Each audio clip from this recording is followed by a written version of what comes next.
गौरव जी, आपका एक बार फिर से स्वागत है। और आज की हमारी एक विशेष चर्चा है। आपने पहले हमारी जो चर्चा हुई थी उसमें आपने किया था कि जब भी किसी कुंडली मांगलिक दोष होता है, योग कहे, तो उसका ज़रूरी नहीं है कि उसका जीवन साथी भी मांगलिक हो। तो हमारे कई दर्शकों ने कहा है कि उसमें थोड़ा विस्तार से जानना चाहते हैं, क्या दोनों का मांगलिक होना ज़रूरी है या किन परिस्थितियों में दोनों मांगलिक हों, वर वधू के में? जी, बहुत अच्छा सवाल आपने पूछा है। देखिए, मांगलिक को लेकर हमेशा से क्वेश्चन रहता है कि दोनों का मंगल लगभग एक ही प्रभाव में हो, एक ही बल में हो। मंगल है ऊर्जा। सबसे पहले आप ये समझें कि आपको आने वाले कल में कन्फ्यूज़न नहीं रहेगा कि मंगल को लेकर दिक्कतें नहीं रहेंगी। मंगल है ऊर्जा, यानी मंगल जिनकी कुंडली में प्रभावशाली होता है वो कुंडली में 12वें भाव में, लगन में, कुंडली के चतुर्थ में, कुंडली के सप्तम और अष्टम में जब ये मंगल चला जाता है तो ये कहीं ना कहीं मांगलिक दोष दर्शाता है, यानी मंगल का प्रभाव बढ़ा देता है। मंगल का काम है किसी भी चीज़ को बल देना, यानी जो व्यक्ति मांगलिक होगा उसकी कुंडली बहुत ज़्यादा पावरफुल होगी, बहुत ज़्यादा स्ट्रांग होगी। इसीलिए ये सोचा जाता है कि जो इनके लिए पार्टनर देखा जाए वो भी उस चीज़ को बैलेंस कर सके, उस चीज़ को समझ सके, उसी लेवल पे उसके अंदर भी बल हो। क्योंकि कुंडली क्या है? एक तराजू। मैं हमेशा से कहता हूँ कुंडली एक तराजू है, हर चीज़ का बैलेंस होना, चाहे वो इंडिविजुअल कुंडली हो या कोई कुंडली मिलान हो। ग्रह अगर बैलेंस है तो आपको तरक्की करने से, अच्छे स्वास्थ्य से कोई नहीं रोक सकता। लेकिन अगर कुंडली इनबैलेंस है, यानी कुंडली में कोई ग्रह जो नेगेटिव है, बढ़े हुए हैं, तो दिक्कतें रहती हैं। मांगलिक के बारे में हम बात कर रहे हैं, तो पार्टनर का मांगलिक होना, अगर मांगलिक पार्टनर मिलता है तो बहुत अच्छी बात है, बहुत बढ़िया है, आप उसमें शादी कर सकते हो। लेकिन आज के टाइम में लोग अपनी पसंद से शादी करते हैं। लोग ये देखते बाद में है कि मांगलिक है या नहीं, पसंद कर लिया, लड़की ने लड़के को पसंद करा, लड़के ने लड़की को पसंद किया। लेकिन अब कुंडली मिलाने जाते हैं तो एक पर्सन निकलता है मांगलिक और दूसरा पर्सन निकलता है नॉन मांगलिक, तो अब क्या करें?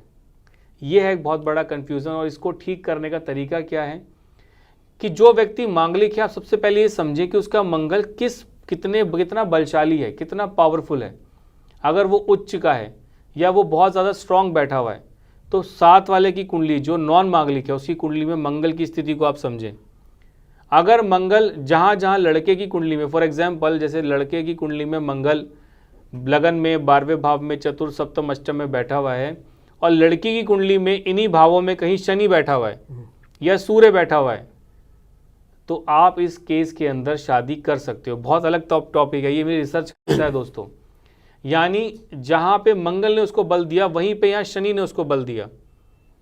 यहीं पे अगर बृहस्पति इन भावों में आ जाए तो दिक्कतें नहीं होती, कोई दिक्कत नहीं आती। गौरव जी, मतलब इसमें समस्या क्या हो रही है? जैसे कोई रिश्ता आता है, बस सामने से पता लग जाए कि ये मांगलिक है, वो आगे चर्चा ही नहीं करते। आप कह रहे हैं कि ग्रहों को देखना चाहिए। नहीं, देखिए, और दूसरा एक तरफ ये आता है कि ज़्यादातर रिश्ते हो रहे हैं, बस क्या है जी, लड़की मांगलिक है, लड़का मांगलिक है, वो आगे कुछ देखते ही रिश्ता कर देते हैं। तो क्या ये दोनों पक्ष सही हैं?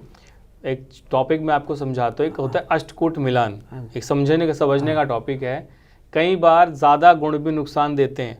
कई बार आपने देखा होगा 36 के 36 गुण मिल गए, लेकिन लाइफ एकदम बेकार, लाइफ में कोई एंजॉयमेंट नहीं किया उन्होंने, सिर्फ लाइफ बेकार ही गई। तो इसीलिए कहते हैं कि ज़रूरी नहीं कि सिर्फ मांगलिक हो गया और मांगलिक मिल गया तो शादी कर दो, नहीं, ऐसा नहीं है। या फिर एक पार्टनर, एक लड़का मांगलिक है, लड़की नॉन मांगलिक है, और आपने सोचा और छोड़ दिया, नहीं, ऐसा नहीं है। आपको फिर भी कुंडली मिलवानी चाहिए, कुंडली को समझना चाहिए। अगर आप ये चीज़ में जो मैंने आपको बता रहा हूँ, कुंडली केवल ये नहीं है कि आपने छोटे छोटे पॉइंट्स देखे और ज्योतिष सीख लिया, ऐसा नहीं है। कई साल लग जाते ज्योतिष को समझने में, जानने में। मैंने ऐसे बहुत लोगों की शादियाँ भी करवाई हैं जो मांगलिक है, नॉन मांगलिक से शादी हुई और बढ़िया हैं, वो लोग अच्छे चल रहे हैं, कोई दिक्कत नहीं है, कोई स्वास्थ्य की परेशानी उनको नहीं आई। सबसे अच्छा तरीका ये है, जैसे मैंने बताया, कि आप ये देखिए कि मंगल को कितने ग्रह देख रहे हैं। लड़का या लड़की में से कोई भी मांगलिक है, आप ये देखिए कि अगर वो मांगलिक है तो कितने ग्रह उसके मंगल को देख रहे हैं। मंगल अगर उसकी कुंडली में नीच राशियों में है, मंगल को शनि देख रहा है, तो मांगलिक दोष कम हो गया। अब मांगलिक दोष कम हो गया तो जो पार्टनर है, अगर उसकी कुंडली में मंगल उच्च का बैठा है, तो वहाँ से शादी को करा जा सकता है। बहुत अच्छा तरीका है समझने का ज्योतिष को। तो इसीलिए आप सबसे पहले, चाहे दोनों की कुंडली में मंगल, कोई मांगलिक है कोई नॉन मांगलिक है, कुंडली पूरी दिखवाओ, पूरी कुंडली का विश्लेषण आप करवाओ, यानी पूरी कुंडली को समझो।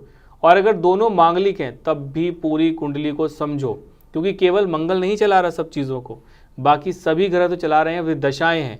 इस चीज़ को नहीं भूलना चाहिए, क्योंकि हर समय एक जैसा नहीं रहता, इस चीज़ को हमें समझना चाहिए। क्योंकि अक्सर जो हम देखते हैं ना, क्या होता है कि हर तरह से योग्य है, लड़का लड़की संपन्न है पूरी रूप से, लेकिन जैसे ही कुंडली की बात आई, पता लगा मांगलिक है, वही जी। रिश्ता खत्म, मतलब करते ही नहीं है। ये तो इसलिए आपसे आज एक ये भ्रम है, जानकारी है। ये कहीं ना कहीं एक भ्रम फैला हुआ है।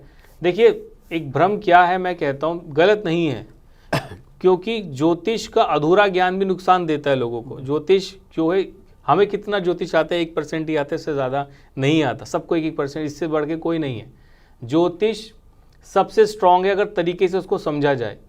मैं केवल ये कहना चाहता हूँ कि आप मंगल की पोजीशन को समझें, और अगर आप जहाँ रिश्ता करने जा रहे हो, अगर वो मांगलिक है या नहीं है, फिर भी कुंडली को पूरा समझो, उसकी दशाओं को समझो कि आने वाले 1 साल के बाद क्या होगा, आने वाले 10 साल के बाद क्या होगा, आने वाले 20 साल के बाद क्या होगा। तो कुंडली को पूरा समझें, और अगर दोनों मांगलिक हैं तब भी कुंडली को समझें। ज़रूरी नहीं कि केवल मांगलिक का मांगलिक देखा और शादी कर दी, उसमें भी नुकसान बहुत ज़्यादा होता है। यानी कि हम कोई भी रिश्ता करते हैं, उसका खाली मांगलिक ना देखें, कुंडली का विमोचन जरूरी है, पूरी कुंडली दिखानी जरूरी है। तो मैं समझता हूँ हमारे दर्शक भी समझ गए होंगे और आपसे संपर्क करेंगे। इसी शुभकामना के साथ आपको फिर से धन्यवाद, आभार। आप हमारे संतवाणी चैनल को सब्सक्राइब करें, वीडियो को लाइक करें, शेयर करें, और हाँ, बेल आइकन पर क्लिक करना बिल्कुल ना भूलें, ताकि हमारी किसी भी वीडियो की सूचना सबसे पहले आपको मिले।